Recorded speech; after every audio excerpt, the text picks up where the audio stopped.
Sir ये बताएं सबसे पहले कि अमजद नवाज कारलू कौन है और मौसीकी में कैसे आया।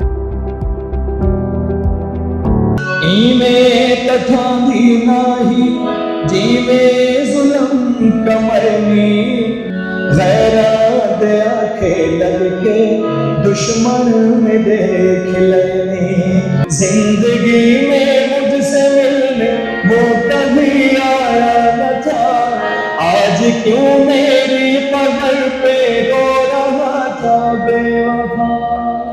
जी अस्सलाम वालेकुम नाजरीन, प्रोग्राम एक मुलाकात साथ के साथ से सदुद्दीन साथ का सलाम पेश है। जिंदगी में मुझसे मिलने वो कभी आया न था, उम्रां दराज होवी उम्रां दे रोग लैनी, सांवला जवान थी गया काविश में डाईदा दचन कोई गालता तो साड़ी भी मन। ये वो गीत हैं, ये वो शाहकार हैं जो अगर आप फोक मौसीकी का ज़ौक़ रखते हैं तो कैसेट दौर में या मुख्तलिफ दूसरे प्लेटफार्म पर आपकी समातों में इन्होंने रस घोला होगा। लेकिन आज ज़हे नसीब कि इन तमाम गीतों को शाहकार का रूप देकर गाने वाले अमजद नवाज कारलू साहब आज हमारे प्रोग्राम में तशरीफ लाए हैं।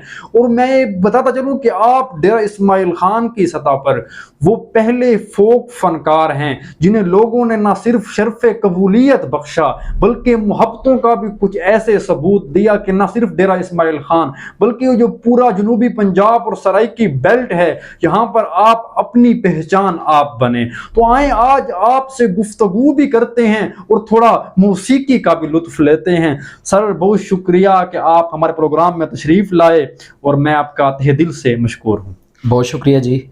सबसे पहले तो मैं आपका शुक्रगुजार हूँ कि आपने मुझे मौका फराहम किया कि आज अपने दोस्तों के साथ कुछ बैठकर गपशप हो सके।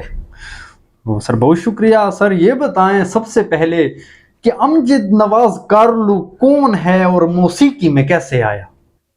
मेरे ख्याल में ये सवाल तो बहुत छोटा है, लेकिन अगर इसको मैं इसका जवाब देना चाहूँ तो ये एक बड़ा लंबी एक तवील सी गुफ्तगू हो जाएगी।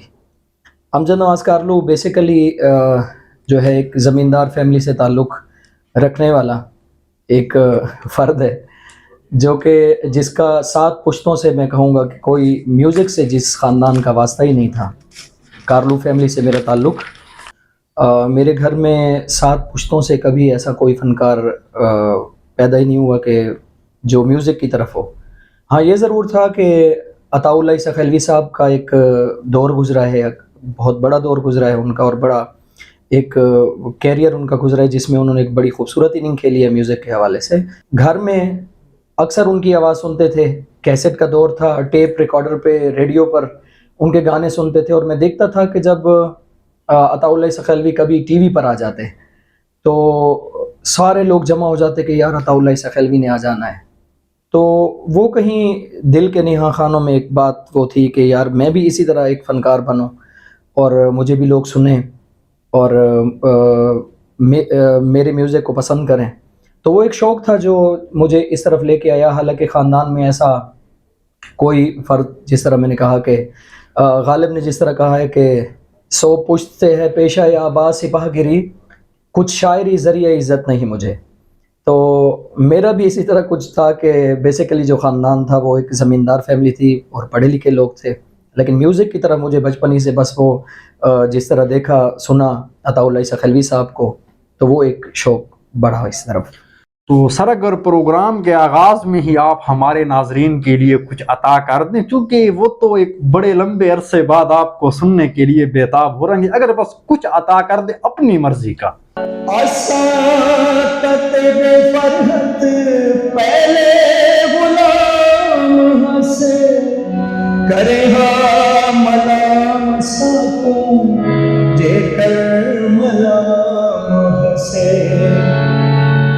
इमे तथांदी नाही जीवे जुल्म कमरनी, गैरात आखे लग के दुश्मन में देख लेनी, उम्रा दराज होगी उम्रा में रोग लेनी, गैरात आखे लग के दुश्मन में देख लेनी। जिंदगी बड़ी तमाशा, कोई ना सुकून रह गए, हालत हलाक मेरी, मुंह ते ना खून रह गए, औखा नथी में शाला, निंदराम ब्या बनैनी, गैरां दे आखे लग के, दुश्मन में देख लेनी। तो सर आप वो पहले फनकार थे डेरा इस्माइल खान की सतह पर जिन लोगों ने शर्फ कबूलियत बख्शा, तो ये सब कुछ करने के लिए क्या पापड़ बेलने पड़े और कितनी मुश्किलात दरपेश हुई?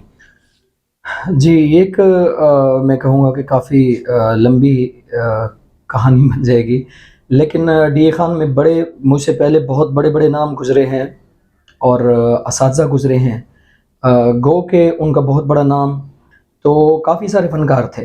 तो मैं जब शुरुआत कर रहा था तो रेडियो और टीवी के प्लेटफॉर्म पे तो डी खान को एज ए म्यूज़िक के हवाले से काफ़ी सारे लोगों ने प्रमोट किया हुआ था। लेकिन अवामी सतह पर अगर देखा जाए कि जो कैसेट की दुनिया थी, उस हवाले से जो है ना, मैं पहला सिंगर था डी खान का जिसको पूरे सराइकी बेल्ट में पसंद किया गया और कबूल किया गया, इसमें कोई शक नहीं। ये तो एक वो बात हुई। और दूसरी बात कि क्या पापड़ बेलने पड़े, ये एक बस क्या कहूँ कि लंबी कहानी है, क्योंकि जब आपका फैमिली बैकग्राउंड म्यूज़िक का ना हो, आपके फैमिली में कोई ऐसा शख्स ही ना हो कि जो म्यूज़िक में पहले रह चुका हो, तो उसके लिए लाजमी बात है कि आपको बड़ी मेहनत करनी पड़ती है। और वो दौर एक ऐसा था कि उस दौर में ये सोशल मीडिया तो था नहीं, आपको पता है, और असातिज़ा जो थे, जितने भी असातिज़ा थे, उनके साथ उन तक रसाई भी बड़ा मुश्किल काम था। तो जिसने जो मशवरा दिया हम पहुंच गए उसके पास कि यार फ़लाँ बंदा सिखाता है म्यूज़िक, तो हम उसके पास पहुंच गए। चूँकि ये मेरा लड़कपन का दौर था और मैं उस वक्त मैट्रिक जो है ना मेरे ख्याल में मैंने किया था, और उसके बाद जो है ना मैंने म्यूज़िक की तरफ आया। गो कि मैं उस वक्त तालीमी हवाले से मैं जो है ना पॉलीटेक्निक इंस्टीट्यूट डी खान में DAE कर रहा था, लेकिन म्यूज़िक चूँकि मुझे बचपन से, आपको बताया कि जब मैं 5-6 साल का था और अताउल्लाह सखलवी को चूँकि हम सुनते थे, फैमिली वाले सुनते थे, तो उस वजह से दिल में जो है ना म्यूज़िक के हवाले से मोहब्बत थी, लेकिन इजाज़त नहीं थी फैमिली की तरफ से। तो मैंने क्या किया कि मैंने नाथखानी, शुरुआत मेरी नाथखानी की है। अच्छा, यानी कि आपने अपने कैरियर का आगाज बतौर नात खान किया। खानी का एक सिलसिला रहा, मैट्रिक तक मेरा जो है ना कची बैन खान हाई स्कूल से मैंने मैट्रिक किया, तो उस सारे दौर में जो है मैं नात खानी करता रहा। लेकिन म्यूज़िक चूँकि वो मेरे नस नस में पहले से मौजूद था, तो म्यूज़िक की इजाज़त नहीं थी घर में। एक बच्चा कैसे जो है ना बगावत कर सकता है, तो बगावत करने के लिए कोई टाइम लगा मुझे। तो बहरहाल फिर इस तरफ आ गए, म्यूज़िक की तरफ। तो अच्छा सर, पहले भी आपने आगाज में जिक्र कर दिया है कि जब आप अताउल्लाह सखलवी का प्रोग्राम देखते थे तो ये सोचते थे कि मैं भी इन जैसा बनूं। बिल्कुल। लेकिन वो कौन से फनकार थे कि जब आपने उन्हें सुना तो उनकी आवाज़ आपकी रूह में कुछ यूं सरायत कर गई कि फिर उसने निकलने का नाम ही नहीं लिया? वो ऐसे कौन से फनकार थे जो आपके पसंदीदा गुलकार थे, हैं और रहेंगे? जी, इस हवाले से मेरे जो करीबी दोस्त हैं वो तो बहुत बेहतर जानते हैं मुझे कि एक ऐसी आवाज़ कि जिसने बचपन से ही मुझे, लड़कपन जो मेरा था उसमें मैंने उनकी आवाज़ को पहली बार सुना, और जब मैंने पहली बार उनकी आवाज़ को सुना तो मुझे वो ऐसी लगी जैसे सदियों से ये मेरे अंदर है आवाज़। तो वो एक ऐसी आवाज़ थी कि जिसने मुझे काफ़ी अरसा, मुझे जो है ना, मैं उस आवाज़ के पीछे एक गैर शऊरी तौर पर मैं जो है ना उनके पीछे भागता रहा। पता नहीं कितने अरसे के बाद मुझे पता चला कि वो आवाज़ क्या है, किसकी है, और वो बाद में जब मुझे पता चला कि ये आवाज़ है किसकी, मुझे जो अच्छी लगती है, किसकी आवाज़ है, मैं ढूंढूं। कैसेट का दौर था, तो मैंने एक फ़िल्म आई थी उस वक्त बॉलीवुड की, तो उसमें जब मैंने वो कैसेट देखी, हमारे घर के सामने एक दुकान थी, वहाँ पे मैं जाता था, तो वो कैसेट ट्रेजेडी 91 उसका नाम था, ट्रेजेडी 91 एक एल्बम आया था। तो उसमें जब मैंने वो गीत सुना और वो आवाज़ मुझे लगी कि ये तो वही आवाज़ है जो मुझे बचपन से अच्छी लगती है, देखूं किसने गाया है। जैसे मैंने देखा तो उसके आगे एक नाम था, मोहम्मद अजीज़। क्या कहने? तो वो जब मैंने उनका नाम पढ़ा तो उसके बाद एक मैं समझता हूँ कि शौक़ चढ़ गया कि बस मोहम्मद अजीज़ साहब को उनके गाने सुनने हैं और उनको ढूंढना है। फिर मैंने उनके जो भी गाना आता मैं उसको सुनता, तो वो एक ऐसी आवाज़ थी कि जो मेरे सीने में महफूज हो गई और आखिर तक वो मेरे साथ जाएगी। तो अगर सर प्रोग्राम के दरमियान में भी आप हमारे नाजरीन के लिए एक मेरी फरमाइश का गीत कि ज़िंदगी में मुझसे मिलने वो कभी आया न था, आज क्यों मेरी कब्र पर रो रहा था बेवफा, उसके 2-3 बोल अगर इरशाद फरमा दें। मैं हाजिर करता हूँ जी। ये वो गीत था कि मैंने इसको जब पहली बार ज़फ़र डेतो साहब इसके शायर हैं, उनके मुंह से जब मैंने पहली बार इसको सुना तो बस मुझसे रहा नहीं गया और मैंने इसको फ़ौरन उनको कहा कि ये मैंने गाना है गीत। इसको मैंने पहली ही टेक में गाया। उन सवालों के दौरान मैं आपको जब बात कर रहे थे हम, तो मैंने आपको कहा था कि चंद गीत ऐसे भी होते हैं कि जो बंदा विदाउट रीटेक के बंदा कर लेता है। तो ये गीत और एक उम्र दराज हुई, ये 2 गीत थे जो मैंने, इनमें कोई गलती नहीं हुई मुझसे। बस अता कीजिए। मैं पेश करता हूँ। जिंदगी में मुझसे मिलने वो कभी आया न था, आज क्यों मेरी कब्र पे रो रहा था बेवफा।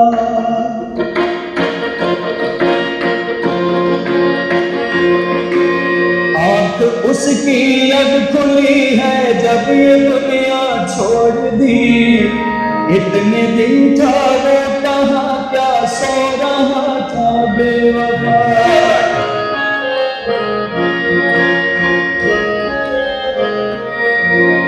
उसने मुझको गम दिए और गम ने मेरी जान ली, खुद को कातिल मानता है इसलिए तो आज वो आंसुओं से जुर्म अपने धो रहा था बेवफा। जिंदगी में मुझसे मिलने वो कभी आया न था, आज क्यों मेरी कब्र पे रो रहा था बेवफा।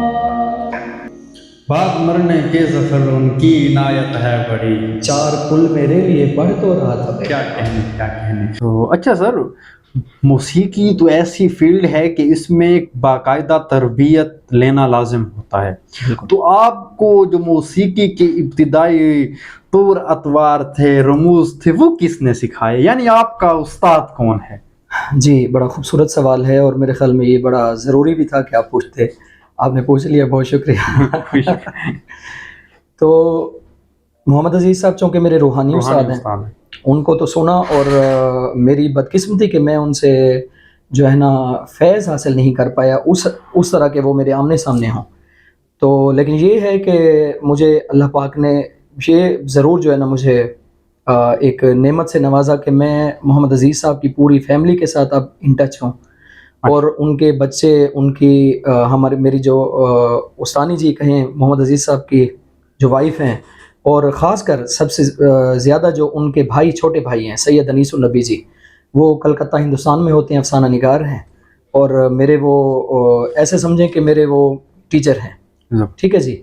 तो उनके साथ एक राब्ता भी बन गया। लेकिन मकामी तौर पर जो है, ये जो आपका सवाल है मैं इस तरफ आ रहा हूँ, मकामी तौर पर म्यूज़िक के हवाले से मेरे जो असातिज़ा हैं, सबसे पहले मैंने शक्कर रखी, मेरे एक दोस्त थे, बल्कि हैं भी सही दोस्त, इमरान, वो मुझे लेके गए। उस्ताद एक थे उस्ताद मुरीद अब्बास, मीदू उस्ताद के पास उन्होंने मुझे लेके गए कि ये म्यूज़िक सिखाते हैं। चूँकि मुझे तो एक वो कहेंगे कि एक नौजवान को जब आप कहें कि म्यूज़िक सीखना है तो वो तो किसी के पास भी जाएगा और सीखेगा।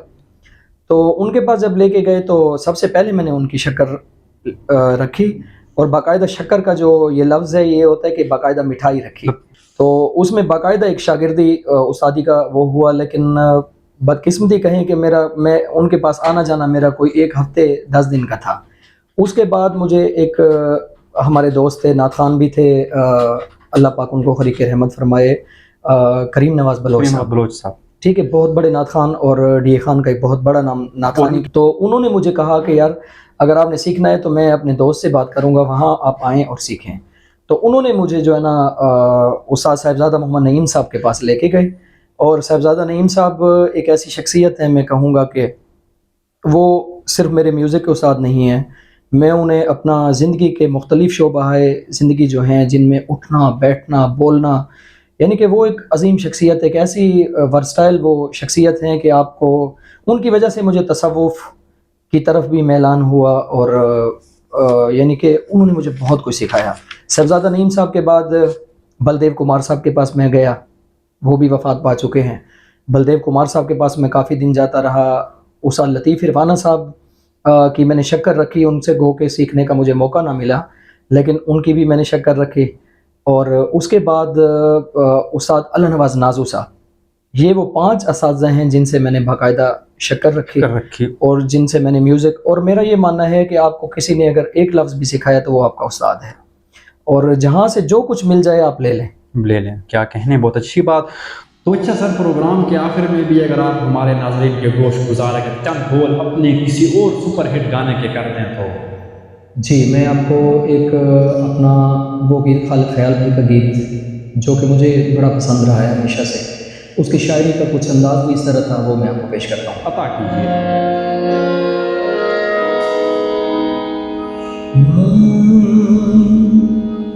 तू जो आधे साल मैं को छोड़ दे, तू जो आधे सारे रिश्ते तोड़ दे, सिज को आँख निकले छोड़ दे, दिल को आँख धड़कन छोड़ दे, मैं तेको छोड़ दे सा, मैं तेको छोड़ दे सा, तू जो आधे साल मैं को छोड़ दे, जय नावे माही दिल दा शार करीना, होवन से मजबूरियां नहीं अद विच प्यार छुड़ीना, तू जो आधे में जा रामा छोड़ दे, चन्न चकोर दी संगत छोड़ दे, मेहंदी खुशबू रंगत छोड़ दे, मैं तेको छोड़ दे सा, मैं तेको छोड़ दे सा। क्या कहने सर, बहुत शुक्रिया। तो जनाब कारलू साहब, आपने जैसे ही अपने सीनियर में अहमद नवाज छीना साहब का जिक्र किया, जी बिल्कुल, तो जो सुनने वाले हैं वो तो ये भी जानते हैं कि वो जो दोनों के चाहने वाले होते थे वो एक दूसरे का मद्दे मुकाबल ठहराते थे। तो क्या वाकई में कुछ ऐसा था या ऐसा नहीं होता था, ये लोग ही ऐसा बस बातें बना देते थे? असल में बात ये है कि जब आप ऑन द फील्ड देखते हैं, कभी आपने पाकिस्तान और इंडिया का मैच देखा होगा, बिल्कुल, तो वो क्या होता है, एक जंग की कैफियत होती है। हाँ। लेकिन जब आप मैच हो जाए तो उसके बाद आप दोनों तरफ के खिलाड़ियों को देखेंगे तो वो बड़ी मोहब्बत से मिलते हैं एक दूसरे के साथ। तो ये एक पॉजिटिविटी है, इसको कहेंगे कि हम एक पॉजिटिव जो मुकाबला जिसे कह सकते हैं कि हेल्दी कंपटीशन। तो उस दौर में भी ये होता था, हमारा ये होता था कि उन्होंने एक एल्बम दिया है, हमने उससे अच्छे गाने देने हैं, या ये होता था कि दोनों का इकट्ठा ही एल्बम आ रहा होता ईद के मौके पर, आपने देखा होगा कि उनका एल्बम भी आ जाता था, मेरा भी। तो हमारी ये होती थी कि हमने अच्छी चीज़ पेश करनी है, यानी कि क्वालिटी हमारी मज़ीद बेहतर से बेहतर होती थी। ये नहीं कि हमने लेग पुलिंग करनी है, एक दूसरे को हमने नीचा करना है, ये नहीं। हमने अगर एक दूसरे के साथ कंपटीशन में ऊपर या नीचे आना होता था तो हम उस वक्त ये करते थे कि अपने कलाम के मयार को, अपना जो हमारा कोई भी कलाम आता था उसकी म्यूज़िक के हिसाब को, इस चीज़ को बेहतर से बेहतर बनाने की हमारी कोशिश होती थी। और बड़ा हेल्दी कंपटीशन था। वैसे अमन नवाज़ भाई मेरे मुझसे सीनियर हैं इस हवाले से, क्योंकि उनके तो मुझे याद है कि 12-13 एल्बम आ चुके थे जब आप मौसीकी, मेरा पहला एल्बम उस वक्त आया था। अच्छा, तो यानी कि जो आपके चाहने वाले थे वो किसी हद तक ये समझने में हक बजानिब भी थे। तो अच्छा नाजरीन, हमारी गुफ्तगू भी जारी है और आप मौसीकी का भी लुत्फ ले रहे हैं, लेकिन चूंकि वक्त के दामन में इतनी गुंजाइश नहीं है, इसीलिए जो बकिया गुफ्तगू है वो हम एक दूसरे हिस्से पर जो मुश्तमिल है वो आपके सामने पेश करेंगे। और पहले हिस्से का यहाँ पर इख्तिताम होता है और जो दूसरा हिस्सा है उसी में भी बहुत कुछ दिलचस्प है कि अमजद नवाज कारलू साहब मौसीकी छोड़ कर या एक गैप क्यों पैदा हुआ। इसी के साथ ये भी कि नौजवानों में आप किसे पसंद करते हैं और जो आपके गीत मुख्तलिफ फनकार गाते हैं, और कैसेट दौर की कुछ यादें भी होंगी और वाक़यात भी। तो इसीलिए हमारे साथ जुड़े रहें। और बस इसी के साथ अपने मेज़बान सदुद्दीन साहब को दीजिए इजाज़त। मिलते हैं अपने अगले प्रोग्राम में, तब तक के लिए अल्लाह हाफ़िज़।